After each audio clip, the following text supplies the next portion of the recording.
sejahtera untuk kita semua. Selamat baku dan ulang. Ketika sudah sekian lama kita tidak bertemu, kita tidak berjumpa, ada kerinduan bagi saya untuk saudara. Saya ingin membagikan berkat Tuhan melalui firman Tuhan. Tentunya mengakui bahwa firman itu adalah Allah dan Allah itu adalah firman. Setiap orang tentunya percaya bahwa Tuhan itu sangat baik dalam kehidupan kita. Siang hari ini saya mau mengajak saudara untuk kita belajar bersama-sama dengan firman Tuhan di siang hari ini. Saudara-saudara mau kita Tuhan, ketika kita mulai goyah, iman kita mulai surut, ketidakpercayaan diri kita semakin berkurang, ingat, ada Yesus bersama-sama dengan kita. Di siang hari ini saya mau bersama-sama mengajak kita semua untuk membaca firman Tuhan yang saya ambil di dalam Matius pasal 14 ayat 22 sampai yang ke-33. Lembaga Alkitab memberikan perikop Yesus berjalan di atas air. Sesudah itu Yesus segera memberitakan murid-muridnya naik ke perahu dan mendahulinya ke seberang. Sementara itu dia menyuruh orang banyak pulang. Dan setelah orang banyak itu disuruhnya lah pulang, Yesus naik ke atas bukit dan berdoa seorang diri. Ketika hari sudah malam, ia sendirian di situ. Perahu murid-muridnya sudah beberapa mil jauhnya dari pantai dan diombang-ambingkan gelombang karena angin sakau. Kira-kira jam 3 malam datanglah Yesus kepada mereka berjalan di atas air. Ketika murid-muridnya melihat dia berjalan di atas air, mereka terkejut dan berseru, "Itu hantu!" Lalu berteriak-teriak karena takut. Tetapi segera Yesus berkata kepada mereka, "Tenanglah, aku ini, jangan takut."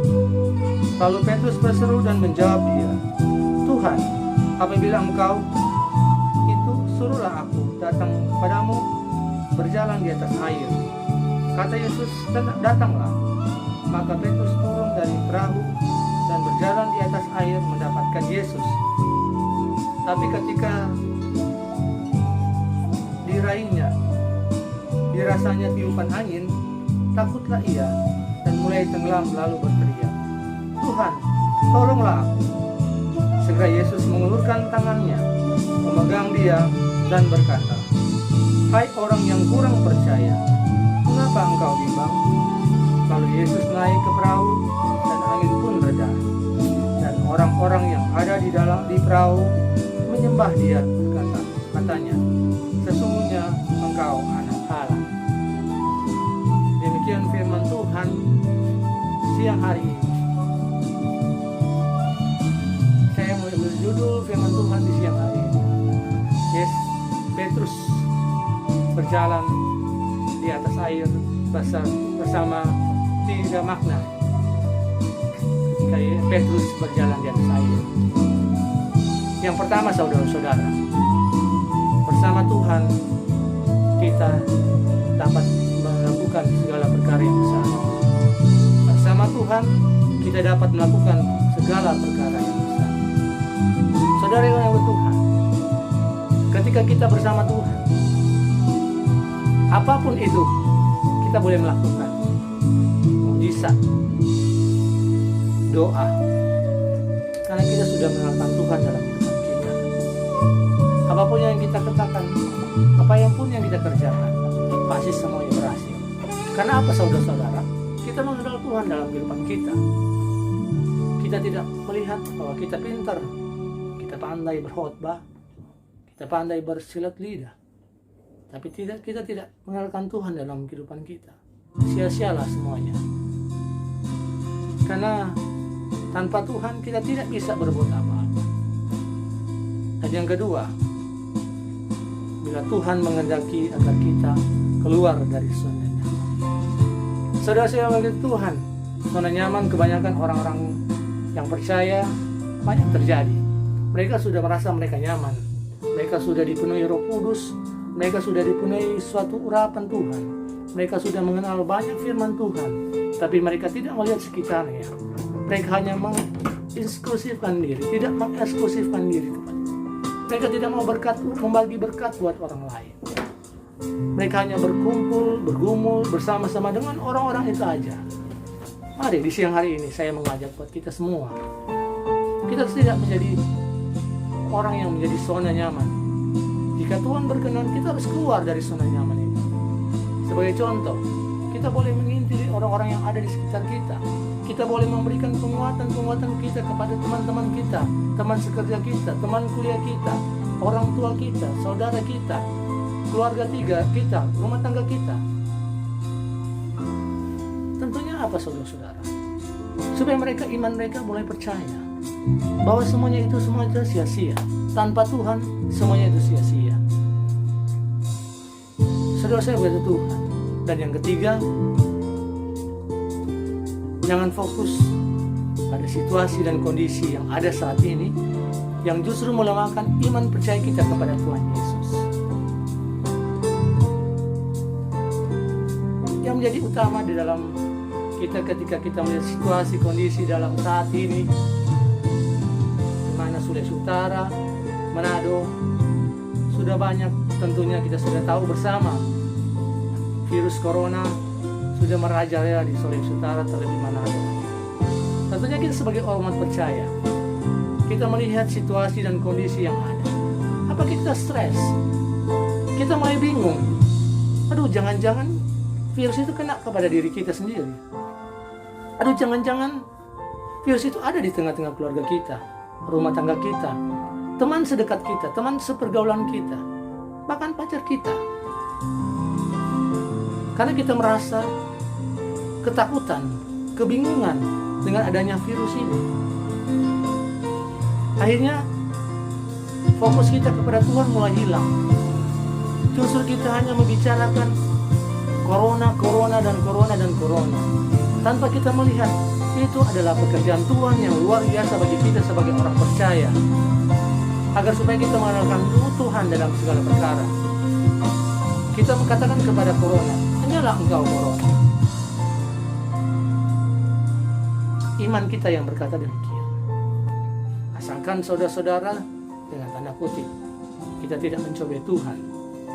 Ada beberapa orang sudah menganggap bahwa mereka sudah berdoa. Tapi justru mereka bisa dikatakan mereka, kalau orang Manado bilang kaki gatal. Sudah tahu ini virus membahayakan. Dorang papontar, dorang pasiar. Akhirnya kita yang sebagai orang yang misalnya dikatakan yang tidak keluar rumah, hanya kita sendiri yang kena virus ini. Mereka tidak melihat bahwa ini suatu tantangan bagi kita sebagai manusia, di mana virus itu bukan virus yang sangat main-main.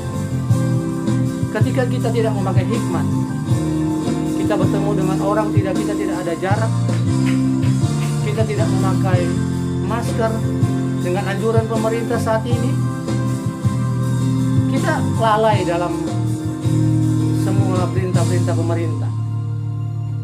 Apa yang jadinya tentunya?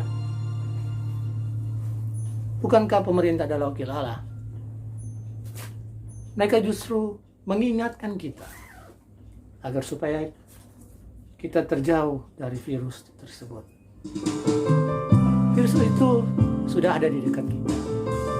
Tanpa kita melindungi diri kita sendiri, tanpa kita lalai. Mari saudara-saudara yang punya Tuhan, kita tidak melihat pada situasi dan kondisi. Bahkan lebih parah lagi, kita melupakan Tuhan.